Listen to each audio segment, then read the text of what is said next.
Sir மின்மாற்றி வாங்குறதுல 440 கோடி ரூபாய் ஊழல் நடந்ததா வந்து இப்போ அறப்போர் இயக்கம் வந்து ஒரு புகார் அளிச்சிருக்கிறாங்க.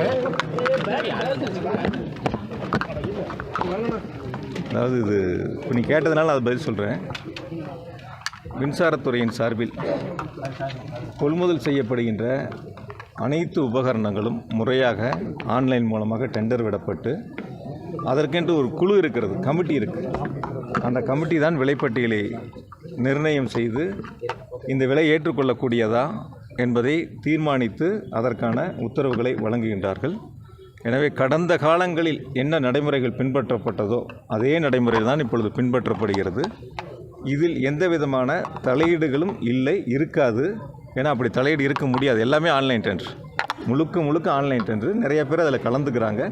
யார் எல்லோன்னு கோட் பண்ணுறாங்களோ அவங்களுக்கான உத்தரவுகளை கொடுப்பதற்கு தான் அந்த கமிட்டி இருக்குது. அது உயர் அதிகாரிகள் கொண்ட கமிட்டி. அதனால் வந்து இதில் எந்த விதமான தவறுகளும் நடைபெறவில்லை. குறிப்பாக நீங்கள் இப்போ நீங்கள் சோசியல் மீடியாவாக இருக்கட்டும், சில வார பத்திரிகைகளாக இருக்கட்டும், அவங்களுக்கு செய்தி இல்லை.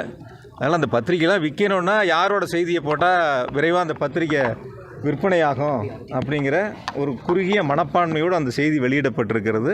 எனவே அதில் எந்தவித தவறுகளும் நடக்கவில்லை. இதற்கு முன்னர் என்ன நடைமுறைகள் கடைபிடிக்கப்பட்டதோ அதே நடைமுறை தான் கடைபிடிக்கப்பட்டு தொடர்ந்து செயல்பட்டு